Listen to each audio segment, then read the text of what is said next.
सास के बेमतलब ताने। अरे सास हो और ताने ना दे, ऐसा कहाँ हो सकता है। लेकिन क्या हो जब सास जरूरत से ज्यादा ही ताने देने लगे तो। सुन बहू, आज घर में कुछ खास मेहमान आने वाले हैं, तो लंच पर ये सब बना देना। ये पकड़ लिस्ट, और कुछ भी कम ज्यादा नहीं होना चाहिए। वैसे तेरे बारे में जानती हूँ मैं, मेरे टाइम पर तो हमें बताने वाला भी कोई नहीं था। माँ जी कितने लोग आ रहे हैं ये तो लिखा नहीं है। खाना बच जाए तो दिक्कत, कम पड़ जाए तब तो दिक्कत ही दिक्कत है ना। क्यों?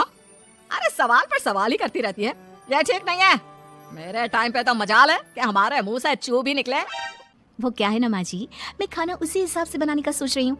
कहीं खाना कम ज्यादा बन गया तो आप तो मुझे पाताल में ही डाल देंगी ना। मेरे टाइम पे तो हम इतना बोलना क्या सोच भी नहीं सकते थे कि सास को कैसे ताने दे। अरे अरे रे माँ जी, कहाँ ताने दे रही हूँ। पर माँ जी इतना सारा खाना मैं अकेले कैसे बनाऊंगी। कोई हेल्प, कोई हेल्प। कितनी बड़ी बात बोल गई बहू।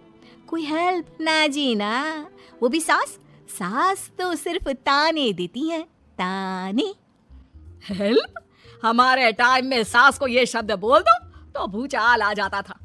बाकी मैं तो अपने सास की लाडली बन गई थी, पर तू तो बहू की बहू ही रहेगी। क्यों नहीं बना पाएगी?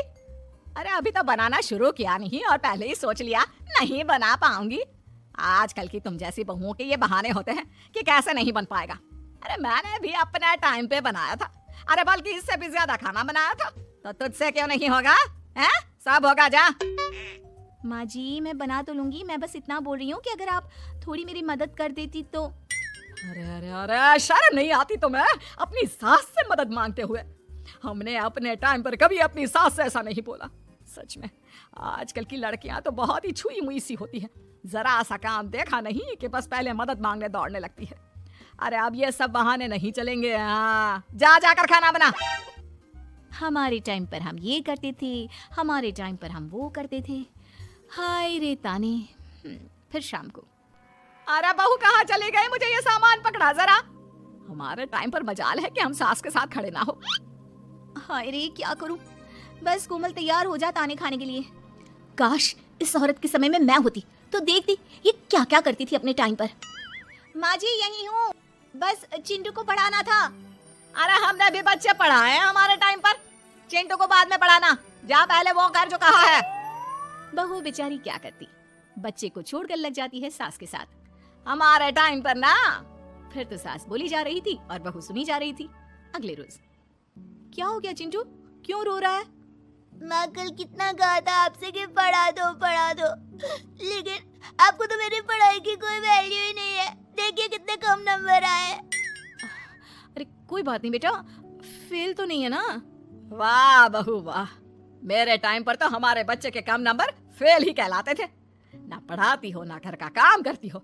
हमारे टाइम पर तो। सास की इस बात पर इस बार बहू का पारा हाई हो जाता है। वो सोच लेती है कि अब तो वो पति से बात करके ही रहेगी। अगले दिन। माँ जी सारी सफाई हो गई, मेरी कमर टूट रही है, मैं जरा सोने जा रही हूँ। सोना? अरे हमारे टाइम पर तो हम ये जानते भी नहीं थे कि आराम क्या होता है। पागल हो गई है क्या? रुक अभी, देख उस कोने में देख, मुझे कितनी धूल दिख रही है। और वो बिस्तर के नीचे तो देख कितना काला पड़ा है। और पर्दों के पीछे खिड़की पर देख जाले लगे हुए हैं, वो कौन साफ करेगा? ऐसी सफाई होती है क्या? जा फिर से कर। मैं तो घर में एक दिन का गंदगी नहीं आने देती थी, लेकिन जब से तू आई है घर की हालत ही खस्ता कर दी है। अरे माँ तो तू कहाँ गई? तू भी तो यही है। वैसे माँ मैंने कभी तुझे सफाई करते नहीं देखा। जब से ये आई है न जाने आप में कौन सा सफाई का कीड़ा चला गया है। हाय रे, हमारे टाइम पर तो पति कभी बीवी की तरफ से बोल दे तो समझो घर का बंटवारा, और यह घर तो मेरे ही नाम से है। तो बेटा निकल ले बीवी को लेकर। हमारे टाइम पर तो। अरे कैसी बात कर रही हो माँ, मैं तो बस मजाक कर रहा था। इतनी कम सैलरी में मैं कहाँ अलग रह सकता हूँ? माँ जी प्लीज, मैंने अभी पूरा घर साफ किया है और इन जालों को झाड़ूंगी तो फिर से पूरी गंदगी हो जाएगी। फिर से सारे घर के झाड़ू। ना माँ जी ना। हमारे टाइम पर तो मैं दिन में 10 बार झाड़ू लगाती थी। हमने नहीं किया है क्या? मायके से कोई तो संस्कार लेकर आई होगी ना तू बहू, क्या कुछ भी नहीं? तभी पति आ जाता है। बहू पति की तरफ देखती है कि शायद वो उसे उसकी माँ के प्रकोप से बचा सके, लेकिन नहीं, उल्टा उस दिन की माँ की डांट की बात से तो पति के तेवर ही बदल जाते हैं। देखो माँ जो करती है करती रहो। माँ बड़ी है, जो कहती है सही तो कहती है। बस पति का ये कहना और बहू का पारा 7वें आसमान में। एक इनके भरोसे मैं सब सह रही थी, लेकिन आज तो इन्होंने मेरा ही साथ छोड़ दिया माँ के लिए। अब तो इन लोगों को सबक सिखाना ही होगा। फिर एक दिन, बहू ये कौन है और तुम्हारे साथ क्या कर रहा है? और ये हाथ, अरे हाथ छोड़ मेरी बहू का। कौन हो तुम? माँ जी वो कोई नहीं माँ जी, माफ कर दीजिए। बहू घबराने का नाटक करती है। अरे क्यों डर रही हो तुम? मैं हूं ना तुम्हारे साथ। आंटी जी, मैं इसका बॉयफ्रेंड हूँ और मैं इससे मिलना आया हूँ। कोई समस्या? बोलिए। बोलेंगी क्या? यही कि इनके टाइम पर तो इन्होंने न जाने कितने ही बॉयफ्रेंड बना बनाकर छोड़ दिए हैं। क्यों माँ जी, यही कहने जा रही थी ना आप? अब क्या था, सास की बोलती बंद। कैसे कहे कि उनके टाइम पर बहू ये सब ठीक नहीं है। मेरे टाइम पर। हाँ हाँ आंटी जी, क्या आपके टाइम पर क्या? जरा हमें भी बताइए ना। अरे हमारे टाइम पर बॉयफ्रेंड कुछ नहीं होता था। सास की आंखों की शर्म होती थी। अरे पति के अलावा किसी और से बात भी नहीं करते थे हम लोग। ये क्या चल रहा है बहू? चल क्या रहा है आंटी? ये तो परेशान है आपके घर में आकर। आप हर बात पर इसे सुनाती रहती हैं, ताने माने। अब इससे बर्दाश्त नहीं होते तो मैंने सोचा क्यों ना मैं इसे अपने ही घर ले जाऊं, कम से कम आराम से तो रहेगी। अरे हमारे वक्त में तो ऐसा नहीं होता था कि सास के ताने बर्दाश्त नहीं तो किसी और के साथ चली जाओ। अब नहीं होता तो नहीं होता माँ जी। मैं भी तो कल को अपनी बहू को कुछ अपने वक्त की सुनाऊंगी ना कि सास के ताने समझ में नहीं आ रहे थे अपने वक्त में, तो मैं अपने बॉयफ्रेंड के साथ चली गई। वाह, फिर तुम्हारी बहू को समझ में आएगा कि तुम कितनी मॉडर्न थी अपने वक्त में। अरे चुप, बिल्कुल चुप। क्या बकवास कर रहे हो तुम दोनों? तो क्या करे, पति को तो अपने घर की लालच दे रखी है, वो तो मेरे लिए बोलते नहीं, तो किसी के पास तो मैं रहूं ना शांति से। तभी पति आ जाता है। नहीं, दूसरा घर तो मैं ले सकता हूँ, लेकिन दूसरी बीवी नहीं। माँ वो कितने ताने सहेगी? मुझे मेरी गलती का एहसास हो गया है। चलो हम कहीं और रहेंगे। अरे नहीं, हमारे जमाने में। फिर माँ जी? मतलब मैं कैसे रहूंगी तुम लोगों के बिना? बहू मुझे माफ कर दे। ओके, कर दिया माफ। अच्छा ये तो बताओ कि ये लड़का कौन है? मैं इसकी मौसी का बेटा हूँ, मिलने आया था। अच्छा दीदी, बाय। समधी की शादी। इस कहानी की हीरोइन गंगा है, जो अपनी समधन की मौत के बाद अपने समधी के अकेलेपन को समझते हुए समधी की दूसरी शादी करवाती है। लेकिन उसकी बहू इस बात से बिल्कुल खुश नहीं होती। मुझे लगता है आपको शादी कर ही लेनी चाहिए। आपकी इस उम्र में ख्याल रखने वाला भी तो कोई होना चाहिए ना। वैसे भी आपकी इकलौती बेटी थी, वो भी हम ले गए। अरे इस उम्र में शादी, लोग क्या सोचेंगे और कैसी कैसी बातें बनाएंगे कि जिस उम्र में इसे अपने पोते पोते को गोद में खिलाना चाहिए, उस उम्र में ये शादी कर रहा है।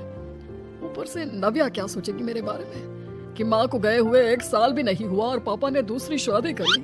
मुझे नहीं लगता इस शादी से नव्या को कोई परेशानी होगी। उल्टा उसे खुशी मिलेगी कि उसकी गैर मौजूदगी में उसके पिता का कोई ख्याल रखने वाला है। क्यों नव्या, सच कहा ना?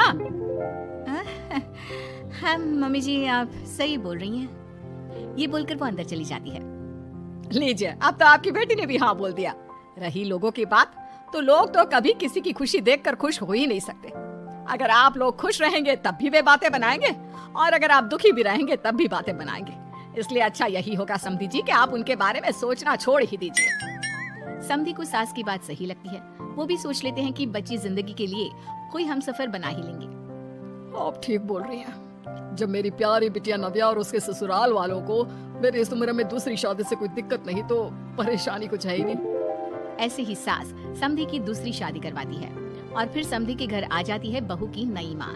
कुछ दिनों के बाद बहू अपने मायके अपने पापा और नई माँ से मिलने आती है। मेरा बच्चा कितने दिनों बाद मुझसे मिलने आई है। इधर बैठ, मैं तेरे लिए कुछ अच्छा सा बना कर लाता हूँ। तेरे फेवरेट पास्ता खाएगी ना? पापा आप क्यों? वो कहाँ है? उनसे बोल दीजिए आप मेरे ही पास बैठकर बातें कीजिए ना। उन्हें क्यों लेकर आए? कोई चैरिटी थोड़ी ना कर रहे हैं। इस उम्र में घर मिल गया, और क्या चाहिए? तभी नई माँ घर में आती है। बेटी की बात सुन रही होती है और सुनकर बहुत दुखी हो जाती है। वो अच्छा, तुम्हारी नई माँ वो जरा किसी काम से बाहर गई हुई है, आती होगी। मैं तब तक तेरे लिए कुछ अच्छा सा बना कर लाता हूँ। ठीक है पापा। लगता है नई माँ के पैर बाहर ही रहते हैं, और आपको ही बनाकर खिलाना था तो क्या करें, छोड़िए। ये बोलकर वो घर में घूमने लगती है और चीजों को देखती है। इनको घर में आए हुए थोड़े दिन नहीं हुए और ये घूमने भी जाने लगी है, वो भी पापा को घर में अकेला छोड़कर। आने दो, एक बार इनकी खबर लेती हूँ। वैसे घर को तो बड़ा सजा कर संवार कर रखा है। चलो ये तो खूबी है, कम से कम पापा को साफ घर का शौक भी है। इतने में नई माँ घर में आती है। अरे नव्या बेटा, तुमने पहले बताया होता तो मैं जल्दी घर आ जाती। तुम्हें नहीं पता मुझे तुमसे कितनी सारी बातें करनी है। कैसी हो बेटी? बेटी?